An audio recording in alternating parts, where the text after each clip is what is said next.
ہندباد آج بھی سندباد کے سامنے بیٹھا ہوا تھا۔ وہ سندباد کی باقی کی داستان سننے کے لیے بے قرار ہو رہا تھا۔ سندباد نے ایک سرد سانس لی اور پھر بولا، میری آج کی داستان بڑی عجیب ہے، تم سنو گے تو تمہارے رونگٹے کھڑے ہو جائیں گے۔ اس نے اپنی داستان سنانا شروع کی۔ ہم سرسبز و شاداب جزیرے سے سمندر میں پانی میں اترے اور یہاں سمندر کا پانی گہرا نہیں تھا۔ ہم تیر کر کالے جزیرے پر آ گئے۔ اس جزیرے پر سوائے پتھروں اور کوئی چیز نہ تھی۔ ہم ہنسی مذاق کرتے ہوئے آگے بڑھتے جا رہے تھے۔ اچانک ہمیں یوں محسوس ہوا کہ زمین ہل رہی ہے۔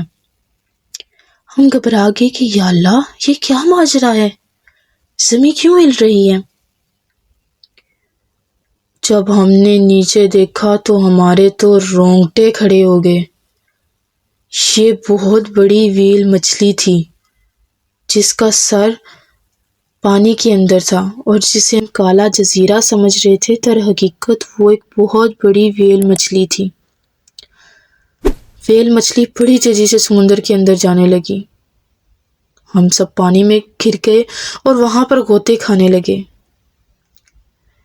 ویل مچھلی سمندر کی گہرائیوں میں گم ہو چکی تھی اور ہم سب کو موت کے حوالے کر گئی۔ سندباد اپنی اتنی داستان سنا کر خاموش ہو گیا۔ ہندباد نے کہا، پھر کیا ہوا؟ سندباد ایک طویل سانس لے کر بولا، ہونا کیا تھا؟ ہم سب موت کے منہ میں اتر چکے تھے۔ ویل مچھلی تو سمندر میں ہمیں پھینک کر چلی گئی تھی۔ ہمارے ساتھی غوطہ کھانے لگے۔ کرتے کرتے ایک سمندر کی نظر ہوا۔ ہمارے بہت سے ساتھی سمندر کی نظر ہو گئے۔ پیچھے صرف میں اور میرا ایک دو اور ساتھی بچے تھے۔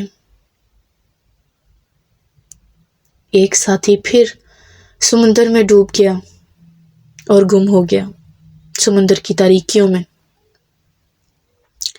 میرا دوسرا ساتھی میری طرف یوں ترسیہ نظر دیکھ رہا تھا جیسے وہ مجھ سے کہہ رہا ہو کہ مجھے بچا لو۔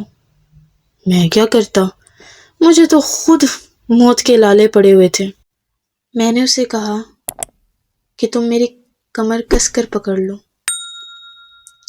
میں اسے مرتا نہیں دیکھ سکتا تھا، میرے بہت سے ساتھی مر چکے تھے۔ میں نے اسے کہا کہ اللہ نے چاہا تو تمہیں کچھ نہیں ہوگا۔ اللہ تعالیٰ بڑا مسبب الاسباب تھا، وہ اپنے بندوں کی مدد ضرور کرتا ہے۔ وہ دلوں کے بھید جانتا ہے، وہ اپنے بندوں کو کبھی مایوس نہیں کرتا۔ سمندر کی ایک طوفانی لہر ہماری طرف آئی۔ پھر ہوا یوں کہ جس کی ہمیں توقع بھی نہیں تھی، سمندر کی لہر نے ہمیں زور سے اچھالا۔ وہ اللہ تھا نا جو ہمیں دیکھ رہا تھا۔ پھر ہمیں بہاتی ہوئی تیزی سے جہاز کے قریب لے آئی۔ ہمارے باقی مسافر جو پہلے ہی جہاز پر جا چکے تھے، انہوں نے ہماری طرف دیکھا، فوراً انہوں نے چھوٹی کشتیاں اتاری۔ ہم موت کے منہ سے بچ کر نکلے تھے۔ اللہ کا بہت کرم ہوا تھا کہ ہماری زندگی بچ گئی۔